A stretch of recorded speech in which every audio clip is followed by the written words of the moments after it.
जय हिंद दोस्तों, मैं शिवम गुप्ता स्वागत करता हूं आपका अपने परिवार रोजगार विद अंकित पर। उम्मीद करता हूं आप सभी अच्छे होंगे, बेहतरीन होंगे, जिंदाबाद होंगे, एकदम शानदार होंगे। एक बार आप सभी दोस्त बताएंगे आप सभी कैसे हैं। Very good morning, Radhe Radhe, जय श्री कृष्णा, जय हिंद, जय मां सरस्वती। सभी दोस्तों को सभी पार्थातिक क्लासेस जुड़ जाएंगे, बताएंगे आप सभी कैसे हैं और क्या मेरी वॉइस और वीडियो आप सभी तक प्रॉपर तरह से पहुंच पा रही है या नहीं। एक बार सभी दोस्त कंफर्म करेंगे, फिर शुरू करते हैं हम अपनी एक शानदार क्लास, अपना टॉपिक जो कि चल रहा है मेमोरी का। और आज की क्लास में ये टॉपिक आपका पूरी तरह से कंप्लीट हो चुका होगा। तो बिल्कुल एक बार सभी दोस्त जुड़ जाएंगे, बहुत बढ़िया। चले बताएंगे मेरी वॉइस और वीडियो पहुंच पा रही है आप सभी तक या नहीं। बिल्कुल, कुलदीप तिवारी जी हैं, पीके हैं, प्रदीप यादव हैं, विशु हैं, बहुत बढ़िया। जल्दी जल्दी कमेंट करके एक बार बस बता देंगे मुझे। देखो, जब आपसे कहा जाता है कि कमेंट करके बताओ तब तो आप नहीं बताते, और जब मैं आपसे मना करता हूं कि कमेंट मत करो, पढ़ लो, समझ लो, ध्यान से देख लो, तब मानोगे नहीं, है ना। चलो बहुत अच्छे, बताएंगे एक बार जल्दी से, और सभी दोस्त जल्द से जल्द क्लास से जुड़ भी जाएंगे। नीचे कर, बिल्कुल। सौरभ, प्रतीक, अभिषेक, शाहरुख, चंदन, ऋतिक, सिसोदिया, जीत, मैं बहुत अच्छा हूँ भाई, है ना। चलिए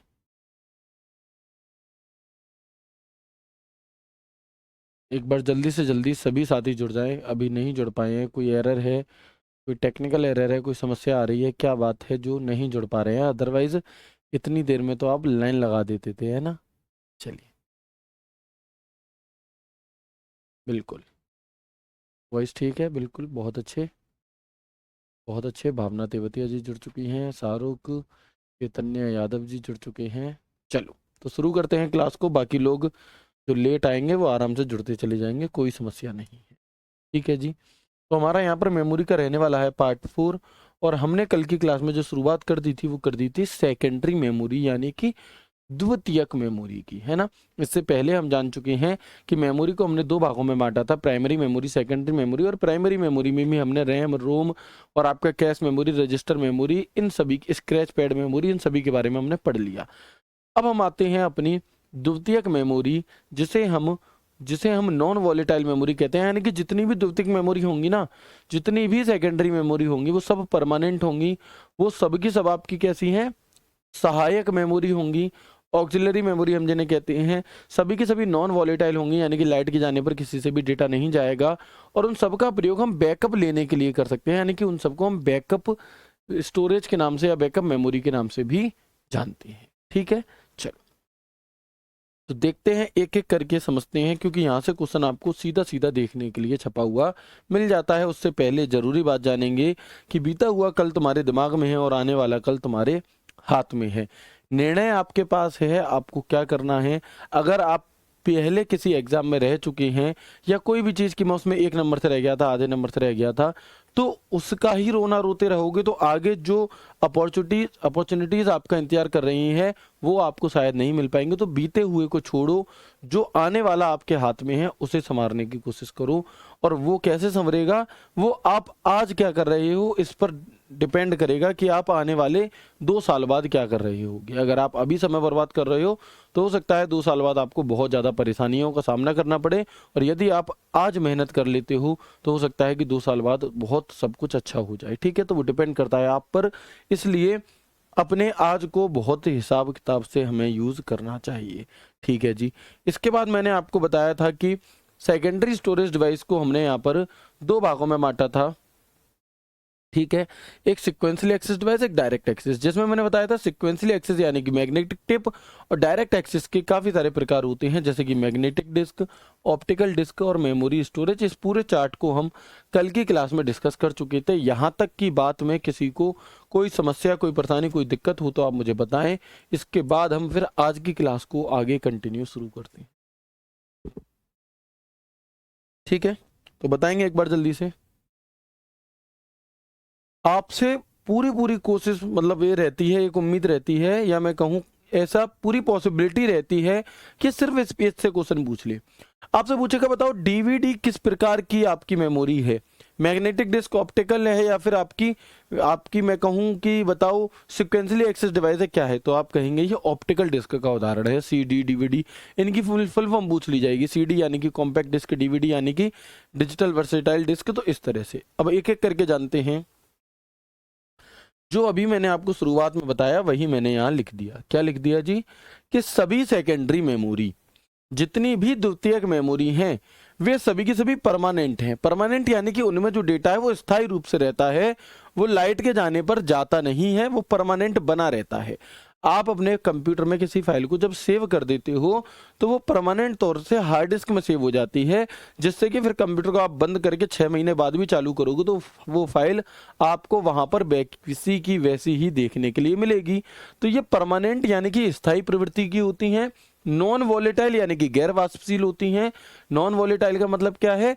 कि लाइट के जाने पर डेटा जो मौजूद है, कंप्यूटर के बंद होने पर जो डेटा मौजूद है वो नहीं डिलीट होगा। जैसे आपका फोन में है ना, आपका फोन स्विच ऑफ हो जाए फिर भी आपके जो फोटो आपकी गैलरी में वो बने रहेंगे, तो नॉन वॉलेटाइल है। अर्थात लाइट जाने पर इसमें डेटा बना रहता है। इन्हें हम सहायक मेमोरी भी कहते हैं। सहायक मेमोरी क्यों कह रहे हैं? कि मान लीजिए मेरे कंप्यूटर में 500 जीबी की हार्ड डिस्क थी जो फुल हो गई, मुझे कुछ और डेटा चाहिए, तो मैं एक तो आपकी एक्सटर्नल हार्ड डिस्क आने लगी है जिसे हम यूएसबी की तरह जोड़ करके और उसे जोड़ सकते हैं, हम पेन ड्राइव लगा सकते हैं, हम सीडी डीवीडी लगा सकते हैं, तो ये सहायता ही तो कर रही हैं। ठीक है जी। इसके बाद बैकअप मेमोरी भी इन्हें कहते हैं। जैसे मान लो मैं कंप्यूटर में काम करता हूँ, मेरी जो ये फाइल है, ये जो डेटा है ये मेरे कंप्यूटर में है, बट मुझे डर है कि अगर कंप्यूटर खराब हो गया, फूक गया, तो ये डेटा चला जाएगा, तो मैं एक अलग से पेन ड्राइव में अपने डेटा को स्टोर करके रख लूंगा। ठीक है, अपनी फाइल्स को स्टोर करके रख लूंगा, तो बैकअप के रूप में भी काम कर रही है।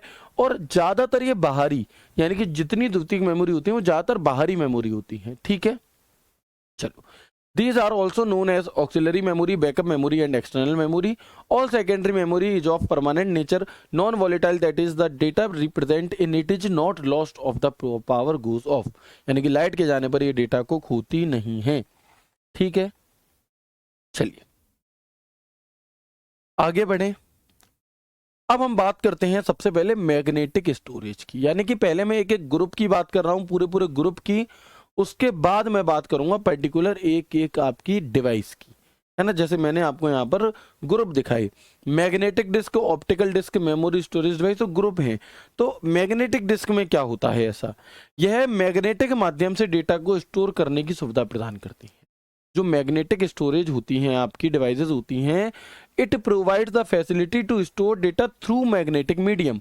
उदाहरण, मैग्नेटिक टेप किसका उदाहरण है? आपका मैग्नेटिक डिस्क का उदाहरण है। Floppy disk, hard disk drive, zip disk, Winchester, ये सभी के सभी किसका उदाहरण है? मैग्नेटिक स्टोरेज का। आपसे सीधा सीधा क्वेश्चन पूछा जाएगा कि बताओ विनचेस्टर किस प्रकार की मेमोरी का उदाहरण है, तो आप कहेंगे मैग्नेटिक स्टोरेज का ये आपका उदाहरण होता है। ठीक है जी, हार्ड डिस्क मैग्नेटिक स्टोरेज का उदाहरण होता है। इसके बाद बात आती है ऑप्टिकल डिस्क की। किसकी? ऑप्टिकल डिस्क की। तो देखेंगे कि इनमें डेटा को लेजर से लिखा और पढ़ा जाता है। किससे? जो लेजर लाइट आपकी होती है उससे डेटा को लिखा और पढ़ा जाता है। इसमें डेटा बाइनरी फॉर्म में स्टोर होता है। इसके लिए लेजर बीम तकनीक का प्रयोग किया जाता है। यानी कि जितनी भी ऑप्टिकल डिस्क होती हैं, जितनी भी कैसेट्स होती हैं, उनके लिए किस टेक्नोलॉजी का प्रयोग किया जाता है? तो लेजर बीम टेक्नोलॉजी का प्रयोग यहाँ पर आपका किया जाता है। उदाहरण, तो ऑप्टिकल स्टोरेज के अंदर जितनी भी गोल कैसेट होती है ना आपकी, गोल, चाहे वो सीडी हो, चाहे वो डीवीडी हो, चाहे वो ब्लू रे डिस्क हो, कुछ भी जो गोल कैसेट है वो ऑप्टिकल है। यानी कि सीडी रोम, डीवीडी रोम, डीवीडी रैम, वॉम, ईटीसी, ये सभी के सभी जितनी भी कैसेट्स दिखाई दे रही हैं, ये सभी की सभी ऑप्टिकल स्टोरेज का उदाहरण है। किसका उदाहरण है? ये सभी की सभी ऑप्टिकल स्टोरेज का उदाहरण आपकी है। ठीक है जी।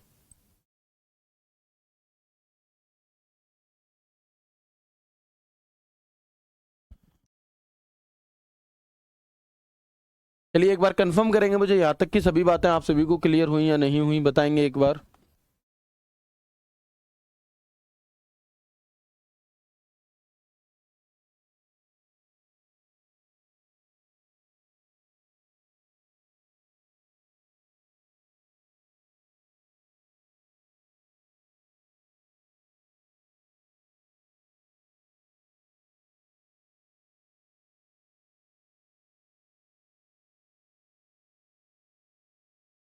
चलिए, है ना। वॉर्म की फुल फॉर्म होती है आपकी राइट वंस रीड मैनी। क्या होती है? Write once read many. ठीक है, अभी मैं सारी फुल फॉर्म्स आपको आगे बताऊंगा एक एक करके। पहले आप समझ लीजिए, मैं जिसे समझाने की कोशिश कर रहा हूं। वॉर्म की फुल फॉर्म हमारी होती है राइट वंस रीड मैनी। एक बार लिखो, बार बार पढ़ो।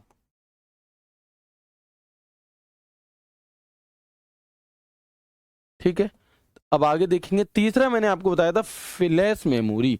कौन सी है जी? Flash memory. तो यह एक सहायक मेमोरी होती है जिसे विद्युत की सहायता से, यानी कि लाइट की सहायता से कई बार मिटाया जा सकता है और पुनः प्रोग्राम या लोड भी किया जा सकता है।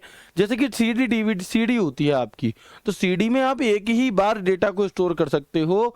उसे ऐसा नहीं है जैसे पेन ड्राइव है, कोई वीडियो डाल दी, डिलीट कर दी, फिर डाल दी, ऐसे यूज नहीं कर सकते हम सीडी का। लेकिन जो फ्लैश मेमोरी के उदाहरण होते हैं उनमें हम इसी प्रकार से यूज करते हैं। किस प्रकार से जी? कि मान लो मुझे कोई गाना चाहिए, मुझे कोई मूवी चाहिए, मैंने पेन ड्राइव लगाई, अपनी दूसरी जगह यूज कर ली, फिर मैंने पूरी पेन ड्राइव खाली कर ली, फिर यूज कर ली। इस तरह से हम प्रयोग कर लेते हैं। तो ये होती है फ्लैश मेमोरी। यह एक सहायक मेमोरी है जिसे विद्युत की सहायता से कई बार मिटाया जा सकता है और पुनः प्रोग्राम या लोड भी किया जा सकता है। उदाहरण के तौर पर यूएसबी ड्राइव। यूएसबी ड्राइव को हम थंब ड्राइव के नाम से भी जानते हैं। और ये क्वेश्चन आपसे एसएससी ने पूछा था। एसएससी सीएचएसएल में ये क्वेश्चन पूछा गया था आपसे 2023 में कि बताइए किस नाम से जाना जाता है आपका, किसे? थंब ड्राइव को किस और अन्य नाम से जाना जाता है? तो पेन ड्राइव भी हम इसे कहते हैं। Flash drive, memory card, digital camera के मेमोरी कार्ड आदि, ये जितने भी हैं हमारे, जिनमें हम डेटा को डिलीट करके दोबारा भर सकते हैं, वे हमारे फ्लैश मेमोरी के उदाहरण होते हैं। किसके? फ्लैश मेमोरी के। जैसे पेन ड्राइव हो गई हमारी, ठीक है, मेमोरी कार्ड हो गया, आप मेमोरी कार्ड भरवा लेते हो, खाली कर लेते हो, डिलीट कर लेते हो, फिर उसमें डेटा भरवा लेते हो। डिजिटल कैमरा के कार्ड होते हैं, लैपटॉप में हमारी जगह होती है, फोन में, ये सभी फ्लैश मेमोरी के उदाहरण हमारे होते हैं। ठीक है, डिजिटल कैमरा का जो मेमोरी कार्ड होता है वो सभी चीजें। तो ये यहाँ पर हमने तीन बातें आपको बताई। क्या क्या? मैग्नेटिक स्टोरेज वे हैं जो मैग्नेटिक माध्यम से डेटा को स्टोर करके रखते हैं। यहाँ पर नाम आता है मैग्नेटिक टेप का, फ्लॉपी डिस्क का, हार्ड डिस्क का, विंचेस्टर आदि का। ऑप्टिकल स्टोरेज में जितनी भी कैसेट्स हैं वो आ जाएंगी। और फ्लैश मेमोरी के अंदर हमारी पेन ड्राइव और मेमोरी कार्ड ये आ जाते हैं। अब हम एक एक करके बात करते हैं कि कौन कौन सी डिवाइसेस, कौन कौन से उपकरण, कौन कौन सी यहाँ पर मेमोरी है, कौन कौन सी ड्राइव है आपकी यहाँ पर जो आपकी सेकेंडरी मेमोरी है। तो सबसे पहले नाम आता है हमारा यहाँ पर फ्लॉपी डिस्क का, जिसे हम एफडीडी भी कहते हैं। और ये क्वेश्चन भी आपसे एसएससी ने पूछा कि बताओ एफडीडी का पूर्ण रूप क्या है। एफडीडी से आप क्या समझते हैं? तो आप कहेंगे एफडीडी से हम समझते हैं भैया फ्लैश, क्या है, सॉरी, एफडीडी से हम समझते हैं फ्लॉपी डिस्क ड्राइव। क्या है? Floppy disk drive. एफडीडी की फुल फॉर्म होती है फ्लॉपी डिस्क ड्राइव। ठीक है, floppy disk drive. Floppy disk को किस और अन्य नाम से भी जाना जाता है? तो फ्लॉपी डिस्क को हम फ्लॉपीज या डिस्केटीज भी कहते हैं। क्या कहते हैं? फ्लॉपी डिस्क को हम फ्लॉपीज और डिस्केटीज भी कहते हैं। इसका आविष्कार कब हुआ था? तो 1971 में एलन सुग्रात ने किया था और ये आईबीएम कंपनी के थे। कहाँ के थे? आईबीएम कंपनी जो है आपकी, इंटरनेशनल बिजनेस मशीन, उसमें कार्यरत थे ये आपके। और इन्हीं की टीम ने, एलन सुग्रात की टीम ने इसे बनाया था फ्लॉपी डिस्क यानी कि एफडीडी को। लेकिन क्वेश्चन यहां से नहीं आता, यहां से नहीं आता। क्वेश्चन में जो बताऊंगा सिर्फ वहीं से आता है। और क्या आता है समझिएगा। ये 3 साइज की आती थी फ्लॉपी डिस्क। कितने साइज की? 3 साइज की। कौन कौन सी? तो फ्लॉपी डिस्क 3 प्रकार की होती हैं। एक होती थी 8 इंच की, एक होती है 5.25 इंच की, और एक होती है 3.5 इंच की। 8 इंच की फ्लॉपी डिस्क में कितना डेटा आता था? 80 KB। 5.25 इंच की फ्लॉपी डिस्क में कितना डेटा आता था? 360 से 1.2 MB। और 3.5 इंच की फ्लॉपी डिस्क में कितना डेटा आता था? 730 KB से 1.44 MB का डेटा। आप कहेंगे सर लेकिन आपने ये तो बताया ही नहीं कि क्वेश्चन कहां से आएगा। तो भाई मेरे लिख लो, नोट डाउन कर लो, इंपॉर्टेंट टिक कर लो। क्वेश्चन आएगा ये, आपसे पूछा जाएगा 3.5 ऐसे ना लिख करके ऐसे लिखेगा वो, 3 सहित 1/2। 3 सहित 1/2 इंच की फ्लॉपी डिस्क में कितना डेटा आता है? तो 730 KB ऑप्शन में नहीं मिलेगा, ये मिलेगा 1.44 MB, क्योंकि मैक्सिमम वाली बात आती है। 1.44 MB मोस्ट इंपॉर्टेंट आपके एग्जाम के दृष्टि से। ठीक है, यही क्वेश्चन पूछा जाता है।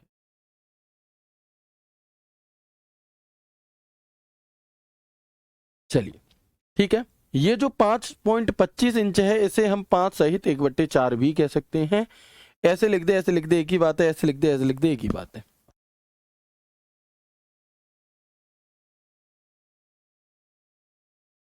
ठीक है जी। चलिए, इंडेक्स होल शब्द का संबंध किससे है, तो वो भी फ्लॉपी डिस्क से ही है।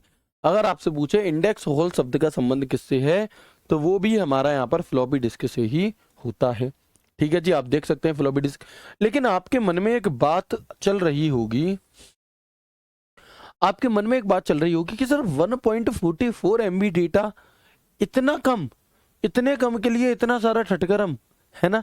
तो देखो समझो, ये बात हो रही है 1970 की, 71 की। ठीक है, उस समय पर कंप्यूटर और ये सब चीजें क्या है कि आपकी चलने की उसमें थी, है ना। उस समय पर ये सभी चीजों का आविष्कार किया जा रहा था धीरे धीरे। तो उस टाइम पर डेटा इतनी बड़ी मात्रा में नहीं होता था जितनी बड़ी मात्रा में आज होता है। आज यदि आप अपनी एक आईफोन से फोटो क्लिक करा लोगे तो 4, 5, 10 MB तक की वो फोटो होती है अकेली, सिंगल फोटो। और यहाँ तो डेटा ही 1.44 MB आ रहा है। तो आप कहेंगे सर इसमें ऐसे क्या फिर हम भर पाते थे, इसका फायदा ही क्या है। तो उस टाइम पर तो इतने फोटो हाई क्वालिटी के खींचते नहीं थे, इनमें डेटा आता था। जैसे आप देखो एक्सेल में अगर आप 10,000 कॉलम भी भर लेना, 10,000 रो भर लेना आप, और उसको जब फाइल को सेव करोगे तो केबी की फाइल रहेगी। तो वैसे डेटा को सेव करने के लिए हम इसका प्रयोग उस समय पर कर रहे थे। ठीक है, इसके बाद दूसरा नाम आता है HDD का। What is HDD? HDD की फुल फॉर्म क्या है जी? तो HDD का पूरा नाम होता है हार्ड डिस्क ड्राइव। क्या है? Hard disk drive. और इसे फिक्स डिवाइस भी कहा जाता है, फिक्स डिस्क भी कहा जाता है। फर्स्ट हार्ड डिस्क 1956 में IBM कंपनी, फाउंडर कौन है? रेनॉल्ड बी जॉनसन है। ज़्यादा स्टोरेज क्षमता होती है आपकी किसके अंदर? हार्ड डिस्क के अंदर। जैसे 256 GB की हार्ड डिस्क आती है, 512 GB की आती है, 1024 यानी कि 1 TB की आती है, और भी बड़ी बड़ी आती है। वो जैसा आप पैसा खर्च करोगे वैसी हार्ड डिस्क आपको मिल जाएगी। तो हार्ड डिस्क यानी कि ज्यादा स्टोरेज के लिए जो कंप्यूटर के अंदर लगी होगी वो हार्ड डिस्क होगी। पेन ड्राइव से आप काम कर सकते हो, काम चलाओ सहायता ले सकते हो, लेकिन जो मेन है हमारी वो कौन सी है? वो हार्ड डिस्क है। अब हार्ड डिस्क पहले शुरुआती दौर में तो एक ही आती थी जो कंप्यूटर के अंदर लगती थी, लेकिन जैसे क्या हुआ कि 512 GB की हार्ड डिस्क थी वो हो गई फुल। अब वो सही भी है लेकिन मुझे और भी चाहिए, तो क्या करने लगे कि हम यहाँ पर एक एक्सटर्नल हार्ड डिस्क भी आ गई जिसे हम USB पेन ड्राइव की तरह जोड़ सकते हैं और इसमें अपने डेटा को रख सकते हैं। इसका प्रयोग इसलिए भी कर लिया जाता है कि कुछ ऐसा इंपॉर्टेंट डेटा है जिसे मैं अपने लैपटॉप में नहीं रखना चाहता, क्योंकि लैपटॉप तो हो सकता है कि क्या कहते हैं कोई और उसे खोल कर देख ले, लेकिन ये डेटा मेरा पर्सनल डेटा है तो मैं इसे अपनी हार्ड डिस्क में रखूंगा। और अलग removable hard disk, external hard disk जिसे मैं बाहर से भी जोड़ सकता हूं, तो हम इस तरह से भी अब 512 GB की, 1000 GB की, 1 TB की और 512 GB की, ये तो बढ़ गया डेटा आपका। ठीक है, तो ये हमारी क्या है? ये होती है हमारी हार्ड डिस्क। लेकिन अब हार्ड डिस्क को जोड़ने के लिए यहाँ पर कुछ टेक्नोलॉजीज का प्रयोग किया जाता है, कुछ अटैचमेंट का प्रयोग किया जाता है। वो कौन सी होती हैं? तो उसके लिए आपको फुल फॉर्म आपसे पूछी जाती है आटा साटा पाटा, है ना। क्या है जी आटा साटा पाटा? तो आटा का मतलब ये टेक्नोलॉजी है आपकी एडवांस टेक्नोलॉजी अटैचमेंट। ठीक है, साटा यानी कि ऊपर वाली फुल फॉर्म वही रहेगी advance technology attachment. Serial S का मतलब सीरियल जुड़ जाएगा आपका, सीरियल एडवांस टेक्नोलॉजी अटैचमेंट। पाटा यानी कि पैरेलल एडवांस टेक्नोलॉजी अटैचमेंट। और SCSI यानी कि स्मॉल कंप्यूटर सिस्टम इंटरफेस। ठीक है जी, तो ये हमारी क्या है? हार्ड डिस्क को कंप्यूटर से जोड़ने के लिए आपकी कुछ टेक्नोलॉजी है। ओके, हार्ड डिस्क के अंदर एक डिस्क घूमती है। आप लोग ने देखा होगा यदि आप किसी कंप्यूटर की दुकान पर गए हो और वहां पर CPU सही हो रहा हो ढक्कन खुल करके, तो जब कंप्यूटर चलता है तो एक हार्ड डिस्क होती है, उसके अंदर एक क्या है? एक आपकी गोल गोल कैसेट सी घूमती है। तो हार्ड डिस्क के अंदर एक डिस्क घूमती है, इसके घूमने की स्पीड को हम RPM कहते हैं। क्या कहते हैं? ये इसकी जो घूमने की स्पीड होती है उसे हम RPM कहते हैं। RPM की फुल फॉर्म होती है रेवोल्यूशन पर मिनट। क्या है? रेवोल्यूशन पर मिनट। यानी कि हार्ड डिस्क की जो स्पीड है उसे किस में मापा जाता है? RPM में मापा जाता है, रेवोल्यूशन पर मिनट में उसे मापा जाता है। ठीक है जी, ज्यादातर हार्ड डिस्क की जो स्पीड होती है वो 5400 RPM से लेकर के 7200 RPM तक होती है। यानी कि 1 मिनट में वो 5400 से लेके 7200 बार घूम जाती है, इतनी तेज उसकी स्पीड होती है, समझो आप। है इतनी तेज, अगर मैं भी ऐसे करूं तो शायद ना हाथ को घुमा पाऊं, लेकिन इतनी तेज स्पीड इसकी होती है, आप देख सकते हैं यहाँ पर। ठीक है जी, इस प्रकार से आपकी होती है हार्ड डिस्क। ओके, यहां तक कोई समस्या बताएं एक बार, नहीं होगी? चलिए, इसके बाद हम देखते हैं SSD। अब हार्ड डिस्क का ही एक अपडेटेड वर्जन मार्केट में आया जिसे कहा गया SSD। SSD की फुल फॉर्म क्या है? SSD की फुल फॉर्म होती है सॉलिड स्टेट ड्राइव। क्या होती है? तो SSD की फुल फॉर्म होती है हमारी solid state drive, solid state drive SSD। और SSHD क्या होता है आपका? है ना, SSHD क्या होता है? तो SSHD यानी कि सॉलिड स्टेट हाइब्रिड ड्राइव। तो पहले तो इनकी फुल फॉर्म ही इंपॉर्टेंट है कि SSHD का पूरा नाम क्या है। SSHD से आप क्या समझते हैं? तो सॉलिड स्टेट हाइब्रिड ड्राइव होता है। ठीक है जी, इसे इलेक्ट्रॉनिक डिस्क के रूप में भी जाना जाता है। इसकी स्पीड 35 से 100 माइक्रोसेकंड में होती है, जिसके कारण यह हार्ड डिस्क से कहीं ज्यादा गुना स्पीड व स्टोरेज क्षमता भी इनमें अधिक होती है। ठीक है, यानी कि जो SSD है ये हार्ड डिस्क का अपडेटेड वर्जन है, इसमें डेटा भी ज़्यादा स्टोर होता है और जो स्पीड है काम करने की वो भी ज़्यादा तेज होती है। तो मैं ये कह सकता हूं कि SSD और HDD, जो SSD है वो HDD से ज़्यादा बेहतर है। जो SSD है वो HDD से ज़्यादा बेहतर है, ज़्यादा तेज है और स्टोरेज क्षमता भी ज़्यादा होती है। ठीक है, जैसे कि यहाँ पर आप देख सकते हैं 2 TB की ये हमारी SSD, और जगह भी कम गिरती है, वजन भी कम होता है ना। तो ये कुछ फायदे हैं हमारे किसके? SSD के। लेकिन SSD थोड़ी कॉस्टली होती है, थोड़ी महंगी होती है। ठीक है जी, इसके बाद अगला नाम आपका आता है मैग्नेटिक टेप का। किसका? जो अगला नाम है हमारा वो आता है मैग्नेटिक टेप का। मैग्नेटिक टेप कैसा होता है याद करो, मैंने आपको कल की क्लास में बताया था कि मैग्नेटिक टेप जो है ये अकेला उदाहरण है सिक्वेंसली एक्सेस डिवाइस का। सिक्वेंसली एक्सेस यानी कि जो एक एक करके किसी गाने तक पहुंच रही है। मान लो 10 गाने हैं तो पहला, दूसरा, तीसरा, चौथा ऐसे डायरेक्ट नहीं जा सकती। तो जो हमारा इस प्रकार की कैसेट्स आप लोगों ने बचपन में देखी होंगी। पुराने समय में ऑडियो कैसेट यह एक क्रमिक माध्यम है, यह एक सिक्वेंसली मीडियम, एक सिक्वेंसली एक्सेस डिवाइस का एक उदाहरण होता है। क्या? ये है हमारी यहाँ पर मैग्नेटिक टेप। ठीक है, चलिए, ये क्या है हमारी? ये है हमारी यहाँ पर एक मैग्नेटिक टेप। इसके बाद हम बात करते हैं यहाँ पर CD की। किसकी? इसके बाद हम यहाँ पर बात करते हैं CD की। CD यानी कि कॉम्पैक्ट डिस्क। क्या है? CD यानी कि CD की फुल फॉर्म होती है कॉम्पैक्ट डिस्क। आसान क्वेश्चन है, पूछे जाने वाला क्वेश्चन है कि CD से आप क्या समझते हैं? तो CD का अर्थ होता है आपका कॉम्पैक्ट डिस्क। अच्छा, जो CD है इसमें स्टोरेज कितना आ सकता है? तो जो अमूमन, जो नॉर्मली जो आपकी CD होती हैं उनमें 700 MB तक डेटा आता है। कितना आता है? उनमें 700 MB तक का डेटा आपका आता है। ठीक है, आप लोगों ने देखा होगा, जैसे आप में से यदि किसी ने B.Ed करी है ना, तो हमें क्या है कि B.Ed BTC वगैरह में एक प्रोजेक्ट दिए जाते हैं और उस प्रोजेक्ट को, उस PPT को, उस प्रेजेंटेशन को कैसेट के जरिए हमें ले जाना होता है। तो ये खाली कैसेट सस्ती होती है, मुझे अभी तो नहीं पता, लेकिन अगर मैं बात करूं आज से 10 साल पहले की, 8 साल पहले की, तो ये कैसेट मात्र 7-8 रुपए में आपको मार्केट में मिल जाती थी। अब 20, 25, 30 रुपए की हो गई होगी, मुझे फिक्स प्राइस नहीं पता क्योंकि मैंने नहीं ली। तो ये खाली होती है। जब हम किसी खाली CD को खरीदते हैं तो वो पूरी तरह से कैसी होती है? खाली होती है। 700 MB तक का डेटा इसके अंतर्गत आता है। हम इसमें एक बार जब डेटा को कर लेंगे उसके बाद फिर वो डिलीट नहीं होगा, वो हटेगा नहीं। आप लोगों ने देखा है कि जैसे आप मार्केट से मूवी लेकर के आए, एक CD की कैसेट आती थी पहले, अब तो भैया लैपटॉप चले गए हैं और ऑनलाइन आप यूट्यूब पर मूवीज देख लेते हो, डाउनलोड कर लेते हो, है ना। लेकिन पहले क्या होता था? CD DVD कैसेट ही तो आती थी आपकी। अब मान लो आप मूवी लेकर के आए, दिल जले की कैसेट लेके आए, ठीक है। अब आप ये चाहो कि ये तो स्टोरेज डिवाइस है, मैंने दिल जले देख ली जी, अब मैं जो दिल जले इसमें भरी हुई है इसे डिलीट करके और इसी में कोई और भरवा लाता हूं या भर लेता हूं, तो क्या वो पेन ड्राइव की तरह काम कर पाएगी CD? नहीं कर पाएगी कभी। क्यों नहीं कर पाएगी? क्योंकि उसमें डेटा एक ही बार स्टोर किया जाता है। तो ये हमारी 700 MB 3.6 mm लाइन स्पेस और 1.2 mm थिकनेस होती है इसकी।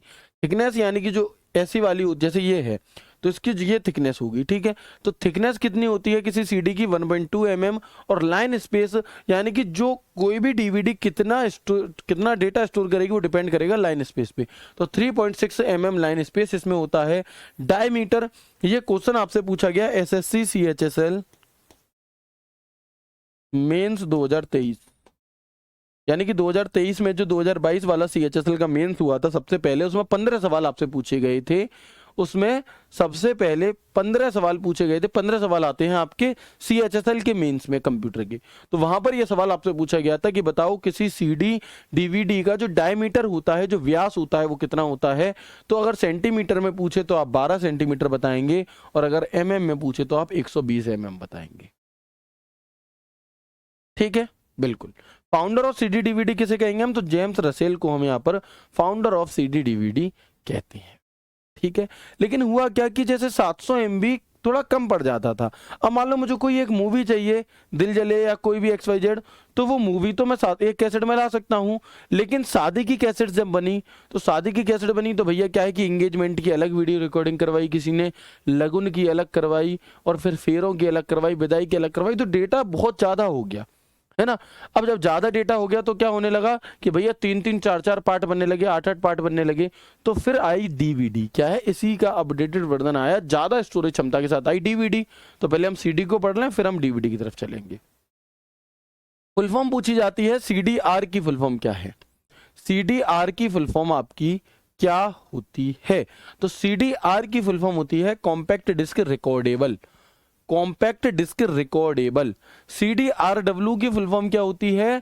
तो कॉम्पैक्ट डिस्क रीराइटेबल, यानी कि इसे दोबारा भी राइट किया जा सकता है। एक होती है CD-ROM, यानी कि compact disk read only memory. अच्छा, ये जो CD DVD होती हैं, जो ये प्लास्टिक की बनी होती हैं, तो वो कौन सी प्लास्टिक की बनी होती हैं? ये क्वेश्चन भी है भैया।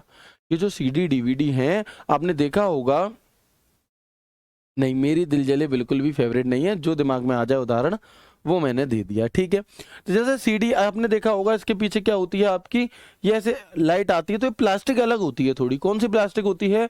पॉलीकार्बोनेट प्लास्टिक होती है। कौन सी? सीडी डीवीडी में प्रयोग की जाने वाली प्लास्टिक कौन सी है? पॉलीकार्बोनेट प्लास्टिक है। लेजर बीन लाइट से इसमें लिखा जाता है। सीडी रोम को हम ऑप्टिकल डिस्क के नाम से भी जानते हैं, और सीडी रोम को वॉर्म डिस्क भी कहते हैं, यानी कि राइट वंस रीड मेनी। रोम रोम जब मैंने आपको पढ़ाया था तो मैंने बताया था कि रोम की जो प्रॉपर्टी है वो ऐसी होती है, राइट वंस रीड मेनी, एक बार लिख दो बार बार पढ़ो, उसमें चेंज नहीं होता। तो वैसे ही सीडी रोम वॉर्म डिस्क भी हम इसे कहते हैं, और ये आपकी ऑप्टिकल डिस्क का भी उदाहरण हमारी होती है, ठीक है। तो ये फुल फॉर्म्स मोस्ट इंपॉर्टेंट हैं, याद रखेंगे इन्हें, है ना। ये आपको जरूर किसी ना किसी परीक्षा में आपसे टकरा सकती हैं। इसके बाद हम आ जाते हैं अपने अगले पड़ाव पर, जिसका नाम है डीवीडी। डीवीडी की फुल फॉर्म क्या होती है? सबसे पहला सवाल, डीवीडी की फुल फॉर्म क्या होती है? सबसे पहला सवाल तो देखेंगे, डीवीडी की फुल फॉर्म होती है डिजिटल वर्सेटाइल डिस्क। क्या होती है? Digital versatile disk. अगर वर्सेटाइल नहीं मिले ऑप्शन में तो ही आप वीडियो के साथ जा सकते हो, अदरवाइज वर्सेटाइल डिस्क ही आपको लगानी है। डीवीडी दो प्रकार की होती हैं। साइज में जो डीवीडी होती है वो सीडी के बराबर ही है, यानी कि देखने में जो डीवीडी है वो सीडी जितनी ही बड़ी है, लेकिन जो स्टोरेज क्षमता है वो 6 गुना ज्यादा है। कैसे? स्टोरेज क्षमता 6 गुना ज्यादा है। जैसे आपने देखा होगा, एक आप है, एक आपका कोई दोस्त है पढ़ने में, अब साइज हाइट पर्सनैलिटी आप दोनों की सेम है, लेकिन वो बुद्धि में आपसे 6 गुना ज्यादा है ना। तो ऐसे ही जो डीवीडी है वो देखने में उतनी ही बड़ी है, लेकिन उसमें जो स्टोरेज क्षमता है वो 6 गुना ज्यादा, यानी कि एक जो डीवीडी होती है उसमें 4.7 GB तक का डेटा आता है। कितना? तो लाइन स्पेस कितना है इसका? लाइन स्पेस है 0.74 mm, थिकनेस है 0.6 mm। सिंगल लेयर की जो हमारी डीवीडी होती है उसका डेटा आता है 4.7 GB, और डबल लेयर की जो हमारी डीवीडी होती है उसमें डेटा आता है 8.5 GB। तो पहले के टाइम पर सीडी बन के आती थी शादी की, अब डीवीडी की कैसेट्स बन के आती हैं, है ना। तो इसीलिए कि इनमें ज़्यादा स्टोरेज आ सकती है, और डायमीटर इनका भी उतना ही है, 120 mm और 12 सेंटीमीटर, क्योंकि मैंने आपसे कहा कि ये आकार में उतनी ही बड़ी हैं। लेकिन डेटा 6 गुना ज़्यादा आ रहा है, क्योंकि 7×42 तो अप्रोक्स हम 4.72 तक तो पहुंच ही गए, तो इसलिए हम अप्रोक्स कह देते हैं कि 6 गुना से भी अधिक डेटा इसके अंतर्गत आपका आ जाता है। किसमें? DVD. DVD digital versatile disk दो प्रकार की है, single layer, double layer. Single layer में 4.7 GB डेटा और डबल लेयर में 8.5 GB डेटा। इसके अंदर जो डायमीटर है इसका वो 120 mm या 12 सेंटीमीटर का होता है। ठीक है, कोई दिक्कत, कोई परेशानी, कोई समस्या यहाँ तक हो तो आप मुझे बताएं, फिर हम आगे बढ़ते हैं, है ना। कोई दिक्कत परेशानी समस्या तो नहीं है यहाँ तक आप लोगों को?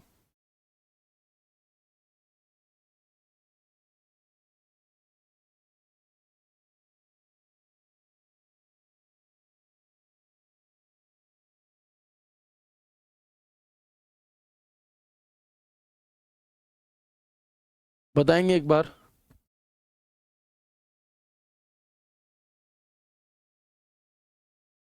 बहुत बढ़िया। देखो, एक भाई कह रहे हैं कि सर क्लास 1 घंटे की लिया करो। भाई मेरे क्लास डिपेंड करती है कि आप कौन सा टॉपिक पढ़ने वाले हैं, है ना। आप कौन सा टॉपिक पढ़ रहे हैं, उस टॉपिक में कितनी स्लाइड्स हैं और कितना आपको समझ में आ जाएगा, इस बात पर डिपेंड करता है कि क्लास कितनी देर की रहेगी। ठीक है, अब जैसे आपका जो टॉपिक है ये आधा रह रहा था, ठीक है। अब कल की क्लास में अगर मैं इसे खत्म करता तो आपके दिमाग से ओवरफ्लो हो जाती चीजें, इसलिए कल छुट्टी रखी गई। अब आज की क्लास में टॉपिक ज्यादा बचा ही नहीं है, मैं इसे 1 घंटे की करने के चक्कर में मैं इसे बहुत बढ़ा दूं, इसमें फालतू का डेटा आपको दे दूं, वो भी किसी काम का नहीं है। कोई टॉपिक ऐसा है जो समझने में बड़ा आनंद देगा आपको, तो उसे आप 2 घंटे भी लगातार कंप्यूटर पढ़ सकते हो, कोई समस्या नहीं आएगी और मैं पढ़ा भी दूंगा। लेकिन कोई क्लास ऐसी है जो आपको समझ में ही बहुत कम आएगी, है ना। यदि कोई क्लास ऐसी है जो मुझे पता है कि आपको 35 मिनट में ही आपके सर में दर्द होने लगेगा, तो उस कंडीशन पे हम क्या करेंगे, है ना, उस कंडीशन पे फिर हम छोटी क्लास रखेंगे। तो क्लियर है यहाँ तक? एक बार बताएंगे सभी दोस्त, यहाँ तक की बातें क्लियर हैं? वेरी गुड, है ना। तो इसलिए भाई छोटी क्लास बड़ी क्लास वो डिपेंड करता है कि हम पढ़ने क्या वाले हैं। ठीक है, चले आगे बढ़ेंगे। एट दी एंड हमारा जो टारगेट है वो ये है कि आपको चीजें समझ में आनी चाहिए। ऐसा नहीं है कि मैं 1 घंटे पढ़ा करके चला गया और आपको कुछ समझ में ही नहीं आया, उससे कोई फायदा नहीं है।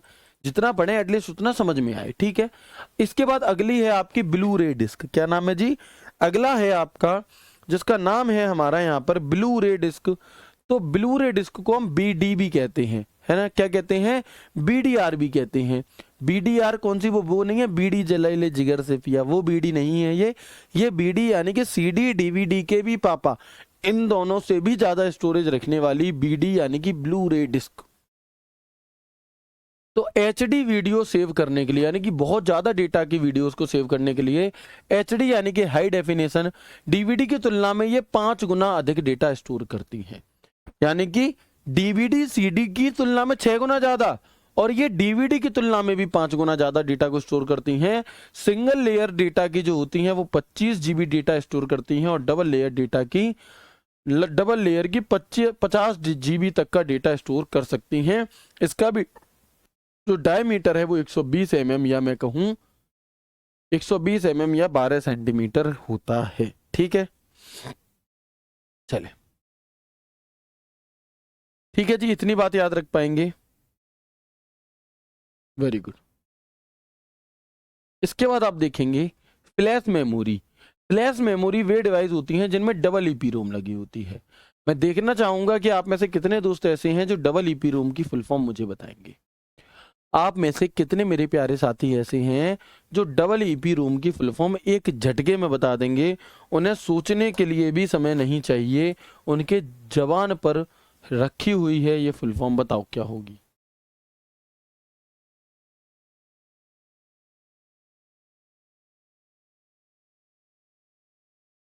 बताओ डबल ईपी रोम की फुल फॉर्म क्या है? और ये फुल फॉर्म आपसे पूछी जा सकती है, इसलिए मैं इस पर ज़्यादा फोकस कर रहा हूँ। बताएंगे क्या होगी डबल ईपी रोम की फुल फॉर्म?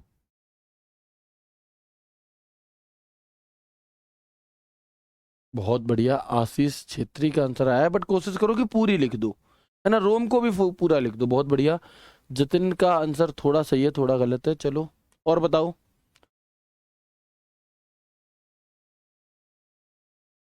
और दोस्त बताएंगे, क्योंकि देखो अगर आप, बहुत बढ़िया, सबसे पहले आया निर्मल कुमार का, गलत है लेकिन चलो कोई बात नहीं।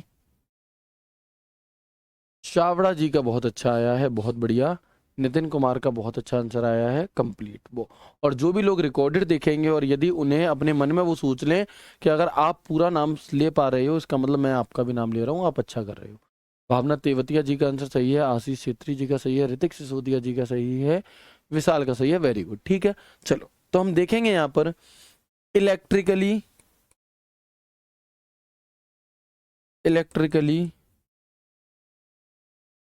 इरेजेबल प्रोग्रामेबल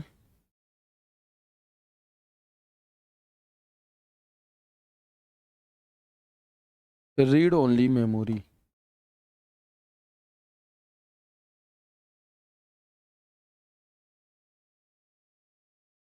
अब इसे याद करने से फायदा ये है कि आपको रोम की भी फुल फॉर्म याद होगी, रीड ओनली मेमोरी।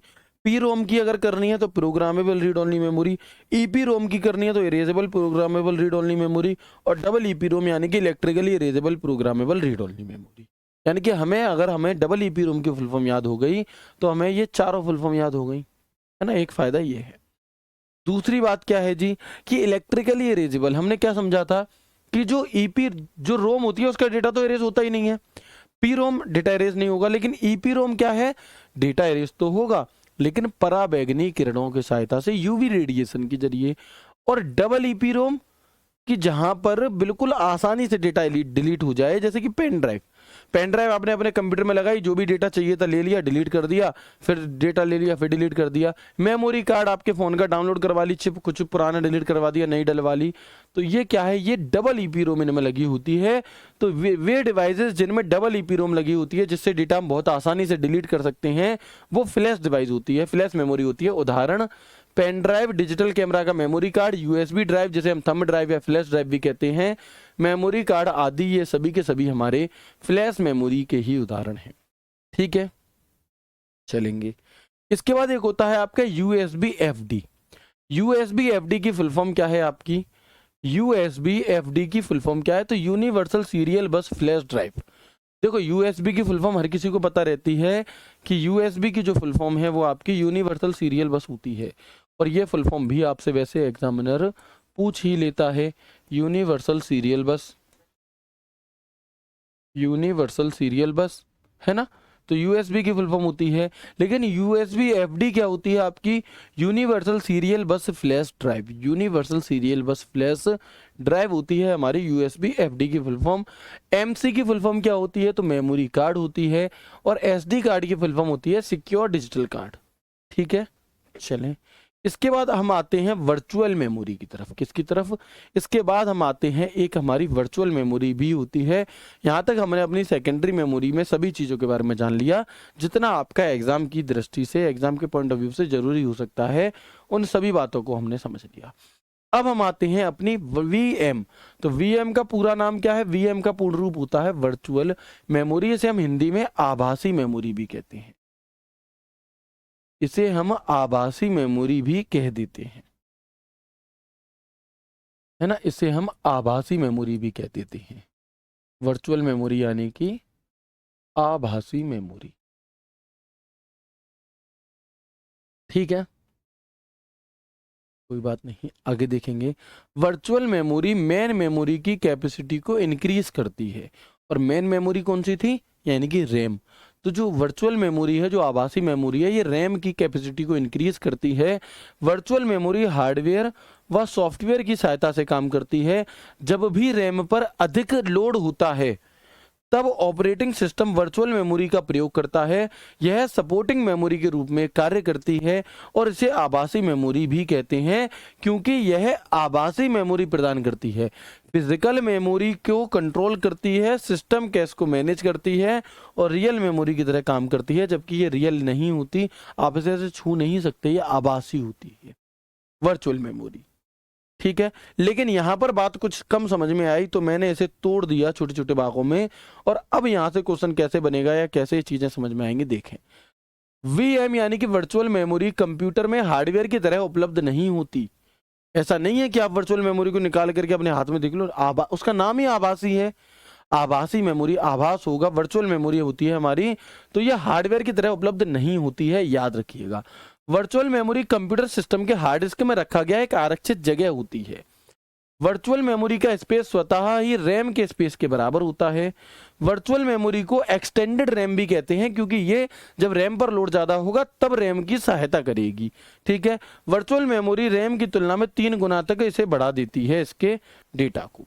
ठीक है जी। बाकी अगर आप वर्चुअल मेमोरी और कैश मेमोरी में डिफरेंस देखना चाहते हैं क्या है, तो आप देखेंगे कि वर्चुअल मेमोरी मेन मेमोरी की कैपेसिटी को इंक्रीज करती है, यानी कि जो वर्चुअल मेमोरी है वो रैम की कैपेसिटी को इंक्रीज करती है, जबकि जो कैश मेमोरी है ये सीपीयू के एक्सेसिंग स्पीड को बढ़ाती है, ये सीपीयू की एक्सेस स्पीड को बढ़ाती है।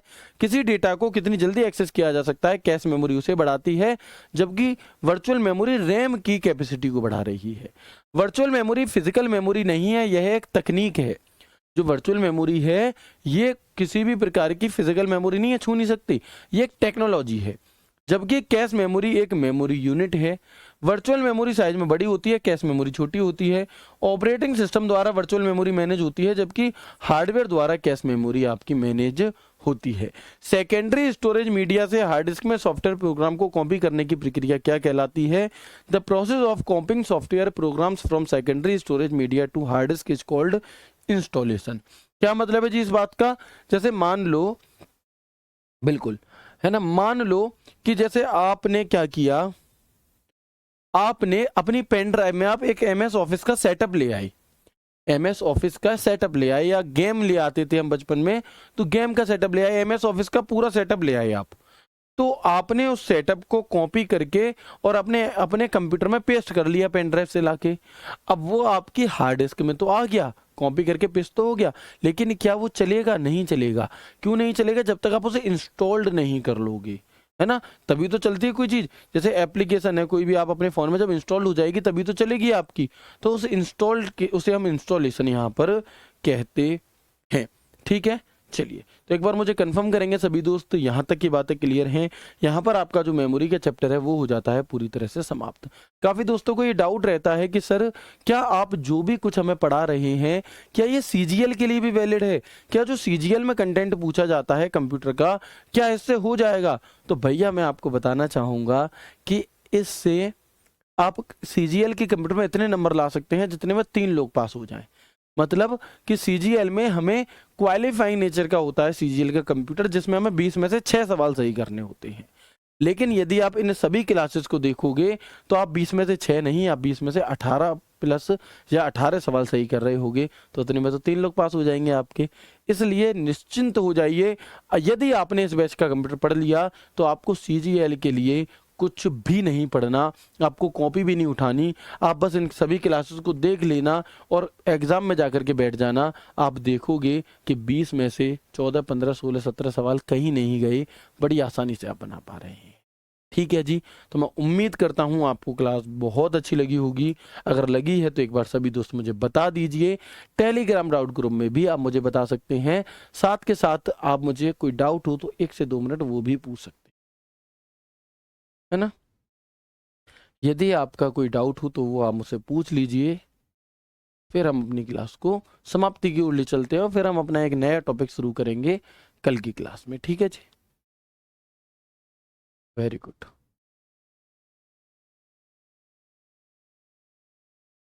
बिल्कुल, नमस्कार भाई। और रिवीजन आप सभी जरूर करते रहिएगा। सर किसी के लिए भी कंप्यूटर नहीं पढ़ना पड़ेगा? भाई किसी के लिए तो मैं नहीं कह सकता, बट हाँ मैं ये कह सकता हूँ कि जो नॉर्मली कॉम्पिटिटिव एग्जाम होते हैं जिसमें कंप्यूटर की कोई स्पेशल आपसे क्वालिफिकेशन ना मांगी हो, फिर आपको नहीं पढ़ना पड़ेगा। चाहे वो एनटीपीसी में आए, चाहे एनटीपीसी में ही पेपर आता है, एएलपी में भी आपका टेक्नीशियन में आ रहा है आपका कंप्यूटर, है ना, या और किसी भी एग्जाम में 2-4 क्वेश्चन आ जाते हैं, तो आपको बिल्कुल भी नहीं पढ़ना पड़ेगा। लेकिन कुछ ऐसे एग्जाम्स जो कंप्यूटर स्पेसिफाइड होते हैं, जैसे कंप्यूटर ऑपरेटर, और वो नाम ही कंप्यूटर ऑपरेटर है भैया, तो उसके लिए फिर पढ़ना पड़ेगा, क्योंकि वहाँ पर 80 नंबर का कंप्यूटर आता है। है ना। ऐसे ही और बहुत सारी पोस्टें आपकी होती हैं जो स्पेशली कंप्यूटर के लिए होती हैं, तो वहाँ पर फिर थोड़ी चीज़ें और पढ़नी पड़ेंगी, लेकिन उसमें भी आपका 60-70% यहाँ से ही कवर हो जाएगा। बहुत सारे बच्चे पेपर देते हैं JSA का, EMRS का, वो सब यहाँ से हो जाएगा कंप्लीट, आपको कुछ भी नहीं करना पड़ेगा। ठीक है, तो मैं उम्मीद करता हूँ आपको क्लास बहुत अच्छी लगी होगी। मिलते हैं कल की क्लास में एक नए एक शानदार सेशन के साथ। तब तक के लिए राधे राधे, जय श्री कृष्णा, जय हिंद।